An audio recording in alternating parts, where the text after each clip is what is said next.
Siap Ketua, saya bisa dengar suaranya Ketua dengan sangat jelas. Pertanyaannya, Ketua bisa dengar saya?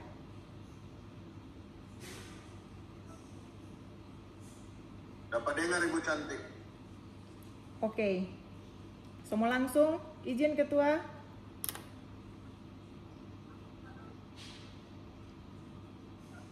Sudah. Ya, lanjut Bu Cindy. Baik, terima kasih Ketua. Ada beberapa poin saya berusaha untuk secara singkat dan cepat menyampaikan apa yang ingin saya sampaikan. Sebelumnya saya ingin menginformasikan bahwa saya tidak masuk pada pansus pembahasan RPJMD yang sebelumnya. Jadi kalau ada hal-hal yang kurang pada jalurnya, mohon saya nanti diluruskan. Yang pertama, saya ingin memberi masukan terkait dengan kawasan ekonomi khusus Bitung. Kalau saya lihat di dokumen yang dibagikan kepada kami, khususnya yang dirancang oleh Bapeda, ada beberapa kali menyebutkan kawasan ekonomi khusus baik Bitung maupun yang ada di Minahasa Utara atau Likupang. Itu menjadi poin yang cukup penting dalam mencapai tujuan, salah satu tujuan menjadikan Sulawesi Utara sebagai pintu gerbang di kawasan Asia Pasifik.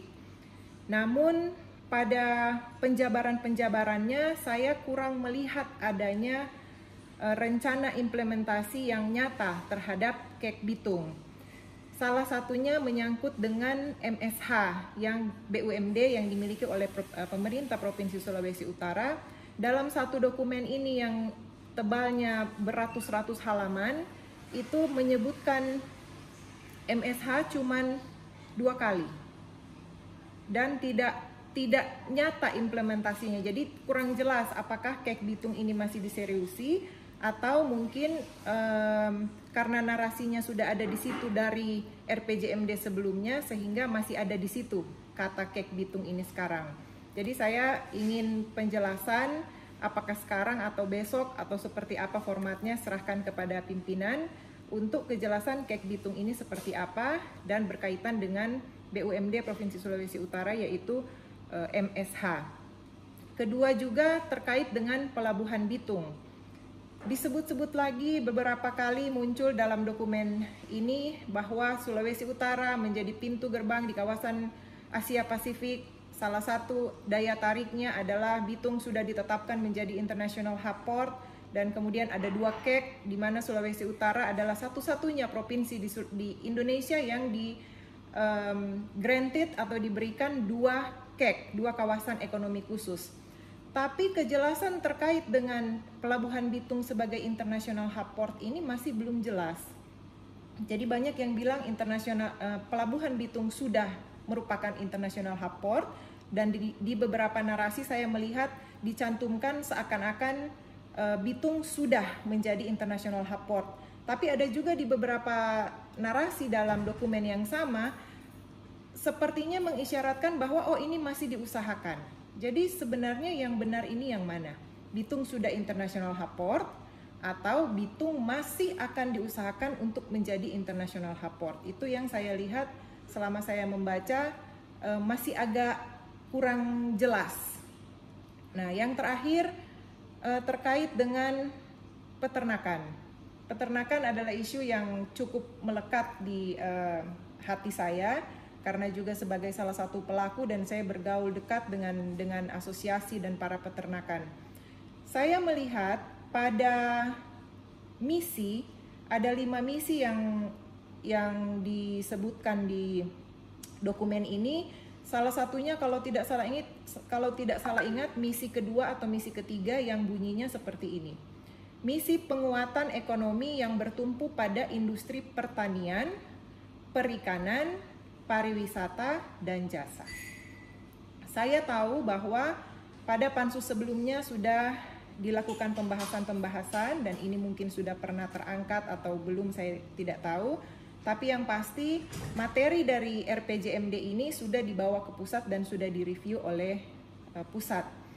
Namun saya juga ingin menambahkan bahwa muatan lokal, kearifan lokal juga mohon untuk bisa dapat dipertimbangkan. Di mana peternakan babi ini, saya bicara peternakan pada umumnya, tapi supaya lebih mengerucut, let's say kita ambil peternakan babi. Peternakan babi, populasi yang ada di Sulut adalah, kalau menurut data dari karantina yang disampaikan pada media dan saya baca melalui media online, populasi peternakan babi di Sulawesi Utara adalah nomor 4, peringkat 4 se-Indonesia. Padahal kalau dari segi populasi manusia mungkin Sulawesi Utara ini menempati urutan kesekian, mungkin agak ke bawah. Tapi untuk populasi ternak babi, Sulawesi Utara menduduki peringkat 4 se-Indonesia. Dan dari masa ke masa kita juga sudah menyaksikan di mana peternakan babi ini sudah menghidupi begitu banyak masyarakat. Orang tua menyekolahkan anak dari SD sampai SMP, sampai SMA, sampai kuliah, bahkan sampai dia kawin, mungkin itu hasil dari tabungan para peternak yang khususnya yang di Sonder begitu banyak peternak-peternak rumahan, mereka menganggap itu sebagai tabungan. Jadi peternakan babi ini adalah sesuatu yang sangat melekat di hati masyarakat Sulut, dan menurut saya ini merupakan suatu kearifan lokal yang patut terus kita perhatikan dan kita lindungi. Saat ini yang sedang berlangsung di seluruh Indonesia dari 30 sekian provinsi, menurut data dari karantina sudah hampir 20 provinsi di Indonesia ternak babinya terserang penyakit ASF, African Swine Fever. ASF ini sangat mematikan dan mampu menghabiskan seluruh populasi babi yang ada. Sampai dengan saat ini, puji Tuhan, Sulut masih dilindungi. Tapi saya belum melihat langkah-langkah konkret. Dari Dinas sudah melakukan, dan sebagai mitra dari Komisi 2 dan Dinas Pertanian Peternakan, dari Dinas sudah melakukan langkah-langkah yang bisa mereka lakukan dengan segala keterbatasan yang ada. Untuk itu saya ingin mengusulkan agar hal ini juga bisa menjadi perhatian dan dinyatakan dalam poin, karena kembali lagi tadi yang misi itu cuman menyebutkan pertanian, perikanan, pariwisata, dan jasa. Tidak ada peternakan. Nah, saya berpikir positif, saya pikir mungkin mereka berpedoman pada ada Undang-Undang nomor 19 kalau tidak salah Undang-Undang nomor 19 tahun 2013 tentang perlindungan dan pemberdayaan petani. Di situ di terminologinya disampaikan bahwa pertanian adalah kegiatan mengelola sumber daya alam hayati yang dibantu dengan teknologi, tenaga kerja, manajemen, dan sebagainya untuk menghasilkan suatu komoditas pertanian yang di dalamnya mencakup tanaman pangan, mencakup perkebunan, dan peternakan. Jadi saya berpikir positif, mungkin di misi itu tidak dicantumkan kata peternakan karena dianggap bahwa kata peternakan ini sudah masuk dalam terminologi kata pertanian menurut Undang-Undang nomor 19 tahun 2013 tentang perlindungan dan pemberdayaan petani. Tapi kemudian ketika saya baca terus ke belakang, ternyata kata peternakan ini muncul di narasi-narasi berikutnya.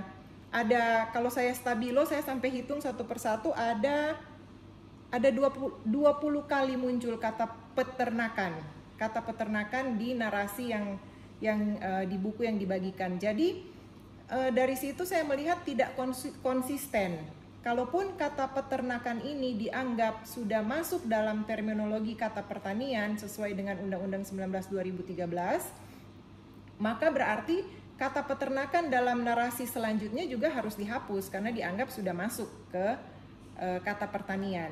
Nah, untuk itu saya mohon untuk bisa diperjelas seperti apa pemerintah Provinsi Sulawesi Utara ini memandang peternakan di Sulawesi Utara. Para peternak ini mendapat perhatian nggak sih? Kita mulai dari peternaknya, kemudian nanti alurnya akan berjalan sampai ke industri pengolahan, sampai juga ke pemasaran produk. Karena salah satu contoh konkret yang ingin saya sampaikan, contohnya saat ini tadi saya sampaikan bahwa di Provinsi Sulawesi Utara sudah hampir 20 provinsi, di Indonesia sudah ada hampir 20 provinsi yang positif ASF.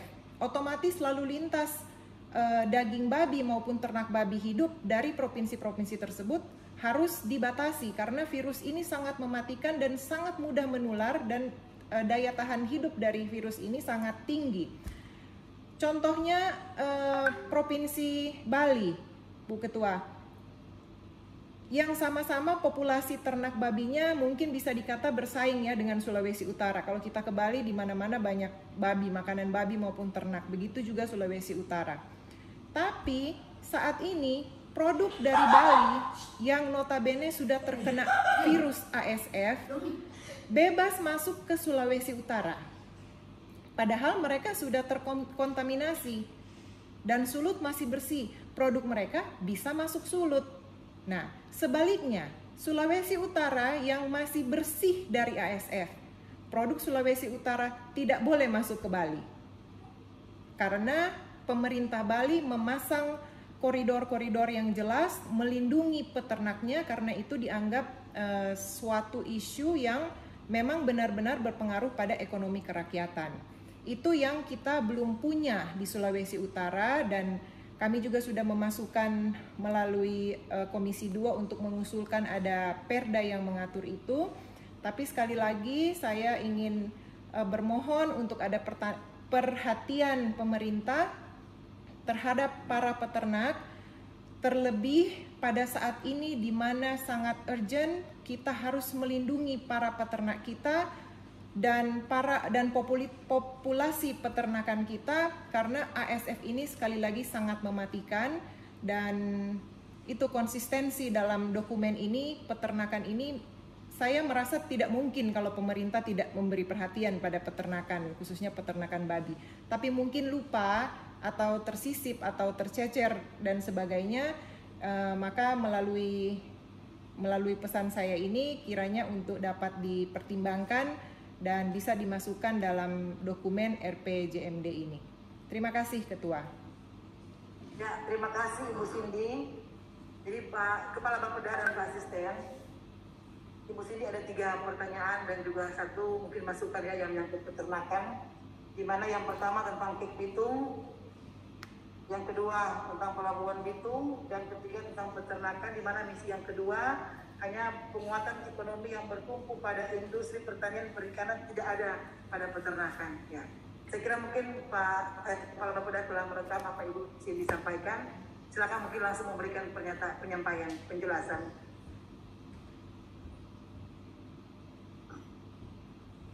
Terima kasih Pak Asisten untuk kesempatannya. Terima kasih Ibu Ketua Pansus menjawab 3 pertanyaan dari yang terhormat Ibu Cindy berkaitan dengan KEK Bitung, kemudian Pelabuhan Bitung dan masalah peternakan. Jadi ingin kami sampaikan bahwa sebenarnya di dalam RPJMD itu yang diatur secara rinci adalah semua program dan kebijakan-kebijakan yang berkaitan dengan pendanaan APBD provinsi. Namun demikian di dalam arah pengembangan wilayah, kemudian kita masukkan kebijakan-kebijakan strategis daerah yang mendapatkan support dari pendanaan selain APBD provinsi. Baik itu dari pemerintah pusat, APBN, termasuk juga pembiayaan dari swasta, dan kerjasama antara pemerintah daerah dan badan usaha. Oleh sebab itu, kenapa KEK Bitung dan Pelabuhan Bitung disebutkan di dalam arah pengembangan wilayah, tetapi tidak secara detail kemudian dijelaskan di dalam program dan kegiatan yang lain pada bab-bab yang lain. Jadi kalau kita perhatikan bahwa kebijakan KEK Bitung dan Pelabuhan Bitung itu hanya dicantumkan di dalam bab 7, yaitu arah pengembangan wilayah, sementara di bab-bab yang lain tidak disebutkan karena tidak mendapatkan support pendanaan yang mendominasi untuk membiayai kegiatan-kegiatan yang ada di KEK Bitung dan di Pelabuhan Bitung. Oleh sebab itu, kenapa dua lokasi ini atau KEK ini dan termasuk Pelabuhan Bitung ini, kenapa sepertinya tidak mendapatkan alokasi pendanaan? Karena pelaksanaan pembangunannya lebih banyak diharapkan dari pihak swasta dan juga ada dana-dana penunjang untuk pembangunan infrastruktur yang berasal dari APBN. Kemudian untuk misi kedua, memang kita tidak bisa merubah misi, karena misi itu kan kita tinggal ambil dari apa yang sudah disampaikan oleh Pak Gubernur dan Wakil Gubernur pada saat kampanye yang sudah disampaikan ke KPU. Oleh sebab itu, untuk misi yang kedua ini kemudian dijabarkan di bab-bab selanjutnya. Jadi yang dimaksudkan dengan pertanian sebagaimana yang disampaikan tadi oleh Ibu Cindy, bahwa yang dimaksudkan dengan pertanian adalah pertanian pangan, kemudian peternakan atau ternak, dan juga perkebunan. Karena pertanian itu sebenarnya ada di satu baik taman pangan, perkebunan, dan kemudian peternakan ada di satu kementerian. Jadi kenapa di bab-bab yang lain kemudian kita mengelaborasi sampai pada menyebutkan beberapa kali untuk peternakan dan komoditi perkebunan? Karena untuk menegaskan apa yang dimaksudkan dengan misi yang kedua ini.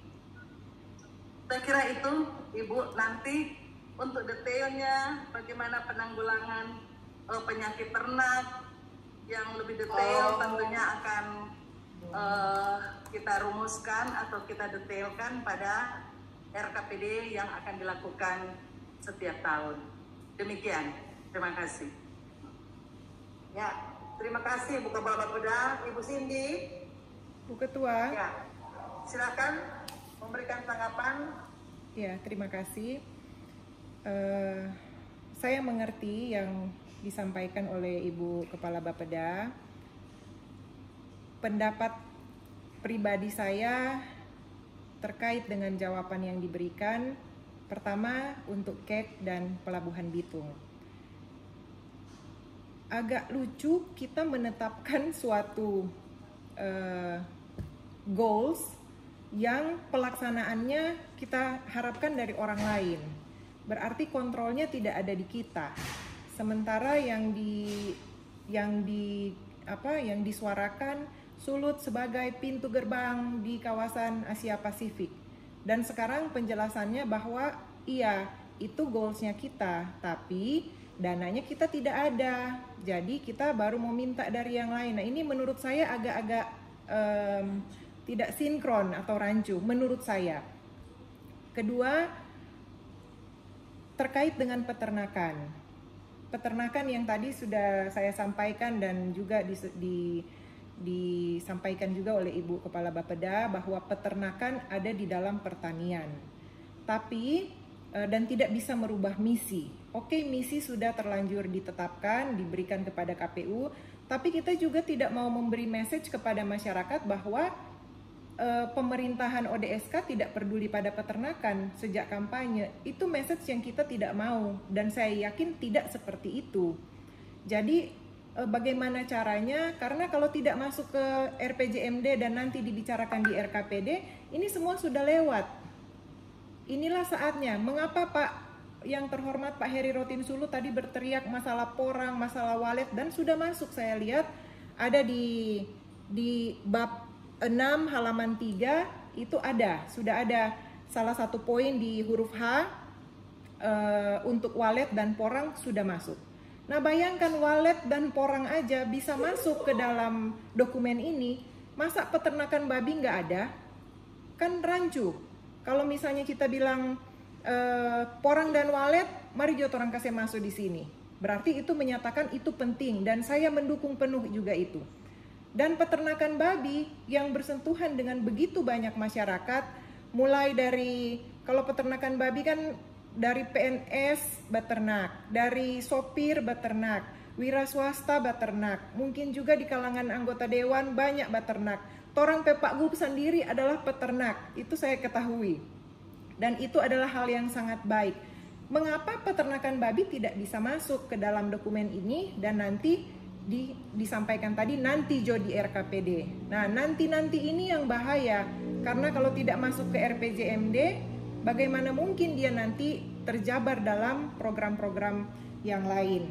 Saya mengerti aturannya kalau misi sudah tidak bisa dirubah karena sudah terlanjur, dan saya yakin pada saat penjabaran visi misi yang dimasukkan pada saat kampanye ke KPU, pasti peternakan itu sudah masuk dalam terminologi pertanian. Tapi saat ini marilah kita jangan bermain kata-kata nanti masuk di mana. Kalau tidak penting ngapain kita bahas RPJMD? Ini kan menjadi pedoman kita semua. Sekali lagi saya sampaikan, porang dan walet masuk. Masa peternakan babi yang tidak mau masuk di sini? Tidak diatur, tidak jelas apakah ada support dari pemerintah atau tidak. Dan saya katakan sekali lagi, ASF, penyakit yang sangat menular ini sangat berbahaya. Ketika dia masuk sulut, dalam sekejap populasi babi bisa habis 100%. Di Indonesia sudah hampir 20 provinsi yang kena. Tuhan masih lindungi Sulawesi Utara, tapi juga mari kita berhikmat untuk kita bersama-sama memikirkan agar kita tidak hanya berpikir kemurahan Tuhan melindungi kita, tapi kita juga harus melakukan sesuatu, langkah-langkah apa. Dan langkah-langkah itu harus didukung dengan pembiayaan, karena Dinas Pertanian dan Peternakan saat ini sudah mulai melakukan langkah-langkah yang sangat terbatas, karena memang ASF ini adalah sesuatu yang relatif baru. Dan ini sangat urgent. Kalau tidak diperhatikan dan mungkin bulan depan ASF masuk, maka torang semua puasa dari makan daging babi. Jadi mohon Ibu Ketua untuk menjadi perhatian sekali lagi untuk dapat memasukkan peternakan babi ke dalam dokumen RPJMD ini untuk masyarakat bisa melihat bahwa pemerintahan ODSK yang Bapak Gubernurnya sendiri adalah peternak tidak mengesampingkan atau tetap memperhatikan dan melindungi seperti pemerintah Bali melindungi masyarakatnya karena babi adalah salah satu ekonomi kerakyatan di sana. Demikian juga saya usulkan untuk bisa diberlakukan di Sulawesi Utara dan kita mulai dengan mencantumkan ternak babi ini ke dalam dokumen. Satu tambahan lagi, saya melihat dalam dokumen ini pada halaman 549. Di situ ada data produksi daging babi dari tahun 2016 sampai tahun 2020. Yang produksinya ya naik turun sepertinya tanpa ada perhatian khusus dari pemerintah sepertinya. Kemudian di situ ada juga data populasi. Yang anehnya Ibu Ketua, populasi daging babi tidak ada datanya. Saya justru dapat data-data yang saya sampaikan tadi melalui research sendiri. Saya pergi ke websitenya karantina dan lain-lain. Tapi di dokumen ini ada populasi sapi perah. Sapi perah yang terakhir 75 ekor. Kuda pacu yang terakhir ada 150 ekor. Populasi babi, tanda tanya, tidak tahu. Nah, di sini kita melihat apakah para peternak ini menjadi perhatian dari pemerintah atau tidak. Apakah akan dibiarkan begitu saja? Karena dilihat datanya aja tidak dicantumkan. Apa urusannya ada kuda pacu di sini tapi populasi ternak babi tidak ada. Kalau ayam ada. Nah, ini hal-hal yang perlu kita buktikan bersama kepada masyarakat bahwa para peternak yang sudah menghidupi sama seperti para petani cengkeh yang menghidupi banyak keluarganya mulai dari kecil sampai dia kawin sampai so berumah tangga dan sebagainya. Begitu juga saya mengusulkan dengan sangat agar walaupun tidak merubah misi, tapi somehow somewhere di dalam penjelasan mungkin di sampingnya porangnya Pak Hero atau di samping burung walet, tolong isi akang peternakan babi, para peternak babi juga diperhatikan dan akan dilindungi oleh pemerintah.